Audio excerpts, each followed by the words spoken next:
Hi friends, మనం చేసే పని ఏదైనా కానీ భారంగా కాకుండా బాధ్యతగా చేస్తే మనం ఒక ఉన్నత స్థాయిలో ఉంటాం.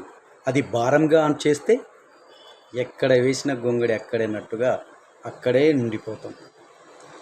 ఇంకొక చిన్న మాట ఫ్రెండ్స్, మనం చేసే పని చాలా గొప్పది కావచ్చు, కానీ విర్రవీగకూడదు. ఎందుకంటే ఆ అవకాశం మనకు ఆ దేవుడు కల్పించాడు కాబట్టి దాన్ని సద్వినియోగం చేసుకుంటూ ఇతరులకు స్ఫూర్తినిచ్చేలా ముందుకెళ్ళాలి.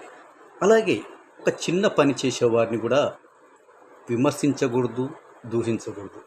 ఫర్ ద ఎగ్జాంపుల్, ఎవరి పని వారికి గొప్పనైనది.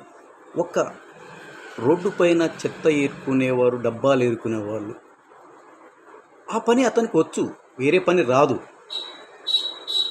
రోజుకొక 500 సంపాదించి అతని కుటుంబం వాడు ఒక సంతృప్తిగా జీవించగలడు. అది అతనికి తెలుసు. ఎందుకంటే నా సంపాదన ఇది, నేను ఎక్కువగా రాలేదు, ఇంకా కష్టపడదాం అనే ఒక స్ఫూర్తి అతనిలో ఉంటుంది.